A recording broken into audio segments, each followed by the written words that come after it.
Hello, Class 5. Welcome to Erudite School of Learning.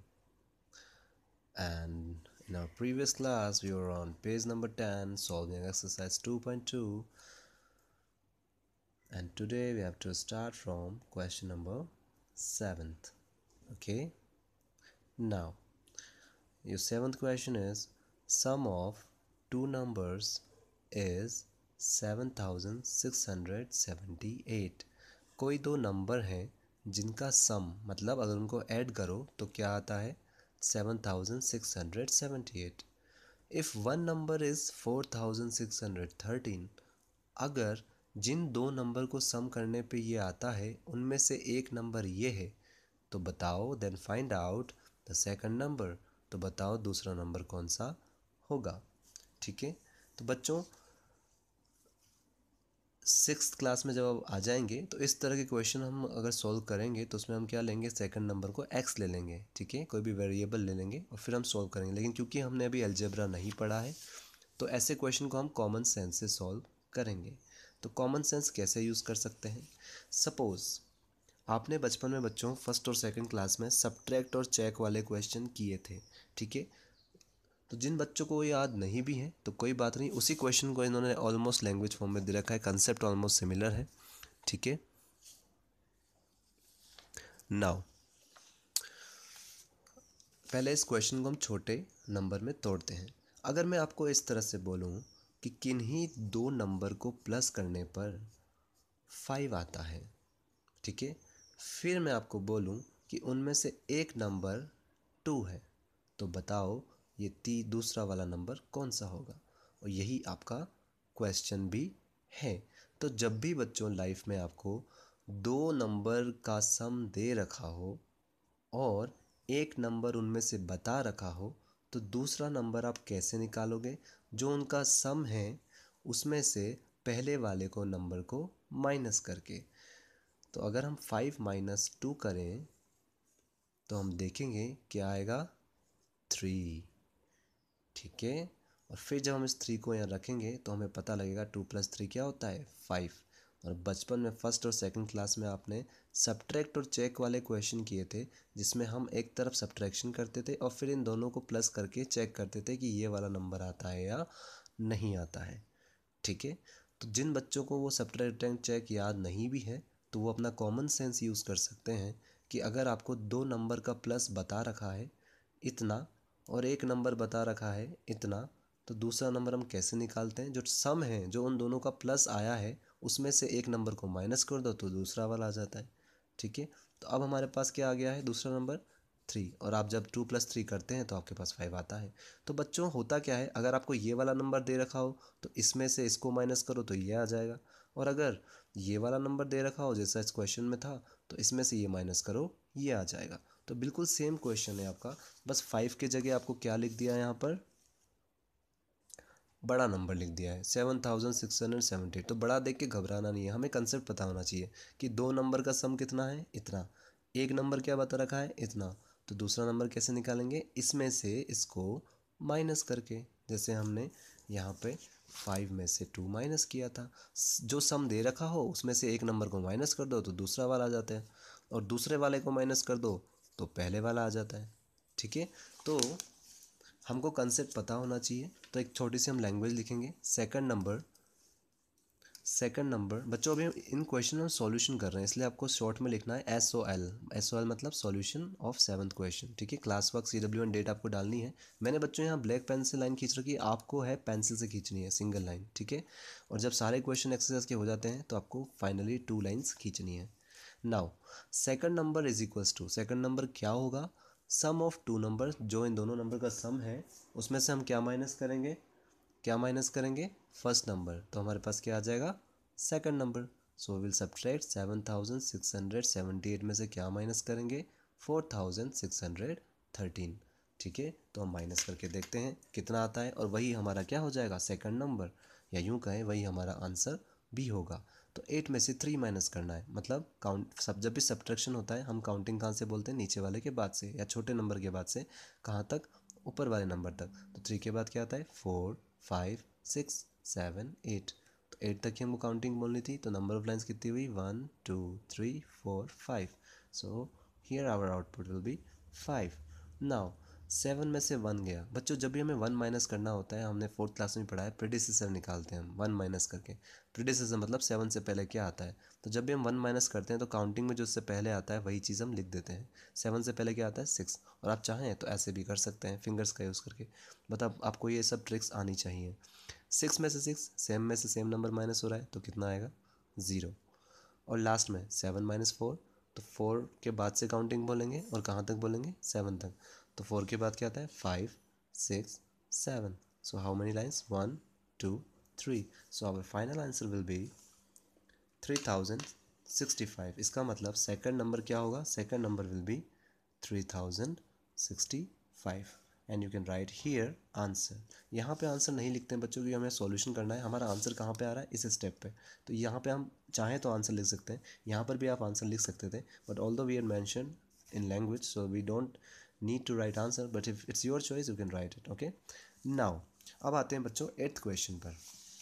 8th question भी थोड़ा आपको समझना पड़ेगा, ठीक है, बहुत ईजी है। बच्चों जो भी हम मैथ्स में क्वेश्चन करते हैं वही करते हैं जैसा हम रियल लाइफ में करते हैं। जैसे इसका एग्जांपल लेते हैं। शुरू में मोहन के पास कितने पैसे थे, मोहन हैज़ 10,000 रुपीज़। मोहन के पास 10,000 रुपीज़ थे, ठीक है। He bought wheat for rupees 4,500। तो 4,500 का उसने क्या खरीदा, गेहूँ खरीदा। एंड राइस फॉर रुपीज़ 1,600, और 1,600 रुपीज़ का उसने क्या खरीदा, चावल खरीदा। तो बताओ how much money was left with him, उसके पास कितना पैसा बचा। तो बच्चों इस क्वेश्चन को भी हम छोटे नंबर्स में तोड़ देते हैं। सपोज़ आप मार्केट जा रहे हैं, आपके पास 10 रुपीज़ हैं। कितने रुपीज़ हैं, 10 रुपीज़ हैं, ठीक है। 10 रुपीज़ आपके पास हैं। आपने क्या किया, 5 रुपीज़ का एक आइटम खरीदा, ठीक है। 10 रुपीज़ लेके गए आप शॉप पे गए, 5 रुपीज़ का कोई भी आइटम खरीदा, है ना, pencil rubber, it's your choice. Second number, फिर आपने क्या करा, एक और आइटम खरीदा, उसकी कॉस्ट कितनी थी, 2 रुपीज़, ठीक है। तो आपने कुल मिला के 2 आइटम खरीदे। पैसे कितने लेके गए थे आप, 10 रुपीज़। आपने 2 आइटम खरीदे। तो अब बताओ आपकी पॉकेट में कितने पैसे बचे हैं, कितने पैसे बचे हैं। तो ये देखते हैं कि हमने कितने का खर्चा किया, टोटल एक्सपेंडिचर हमारा कितना हुआ। तो आपने एक आइटम खरीदा था 5 रुपीज़ का और एक आइटम खरीदा था 2 रुपीज़ का। तो टोटल पैसे आपने कितने दिए शॉपकीपर को, 7 रुपीज़। 5 + 2 7 रुपीज़। लेकिन हमें बताना क्या है, आपके पास अब कितने रुपए बचे। तो 10 रुपीज़ आप लेके गए थे, 7 रुपीज़ आपके खर्च हो गए। जो खर्च हो गए तो हम माइनस करेंगे। तो आप जब माइनस करेंगे तो आपके पास क्या आएगा, 3। इसका मतलब हमारे पास 3 रुपये बचे, ठीक है। अब इन्हीं के जगह यहाँ पे बड़े नंबर लिखे हुए हैं। इतने पैसे लेके, 10 रुपीज़ नहीं, 10,000 रुपीज़ लेके आप गए। आपने इतने का क्या ख़रीदा, वीट ख़रीदा, इतने का चावल ख़रीदा। तो पहले हम दोनों को प्लस कर लेते हैं कि हमारा खर्चा कितना हुआ, ठीक है। तो इन दोनों को हम प्लस करेंगे कि हमारा टोटल एक्सपेंडिचर कितना हुआ। फिर जो प्लस आएगा उसको 10,000 में से माइनस कर देंगे। तो हमारे पास ये आ जाएगा कि हमारे पास कितने रुपए बचे हैं, ठीक है बच्चों। इस प्रॉब्लम को, वैसे तो नॉर्मल इंग्लिश है, ये वही काम कर रहे हैं जो हम मार्केट जाके करते हैं, ठीक है। कुछ भी पढ़ाई जैसा नहीं लगेगा आपको, अगर आप ध्यान से पढ़ें तो ये वही काम है जो मार्केट जाके करते हैं। हम इतने पैसे लेके जाते हैं, इतने की कुछ चीज़ खरीदते हैं, इतने की कुछ चीज़ खरीदते हैं और कुछ पैसे हमारे पास बचते हैं। तो कितने पैसे हमारे पास बचे हैं वो हमें निकालना है। बहुत ईजी है। फिर भी जो बच्चों को, आप चाहें तो इस वीडियो को बार बार रिपीट करके देख सकते हैं। Now so our total expenditure will be, पहले हम निकालते हैं हमारा टोटल खर्चा कितना हुआ। तो टोटल एक्सपेंडिचर कैसे निकालेंगे, मनी स्पेंट ऑन वीट, हमने जितने का गेहूं खरीदा, जितना पैसा हमने वीट पे खर्च किया, और मनी स्पेंट ऑन राइस, हमने चावल कितने का खरीदा। इन दोनों को प्लस करके पहले ये निकालते हैं कि हमारा खर्चा कितना हुआ। तो सिंपली हमें प्लस करना है, ठीक है। यहाँ पे हमारी स्टेप्स बढ़ गई हैं। अब तक हमारा एक स्टेप में आंसर आना था, इस बार हमें 2 कैलकुलेशन करनी पड़ेगी। तो सबसे पहले हम इनको प्लस करते हैं। 0 पे 0 प्लस करेंगे तो 0 ही आएगा। अगेन 0 + 0 0।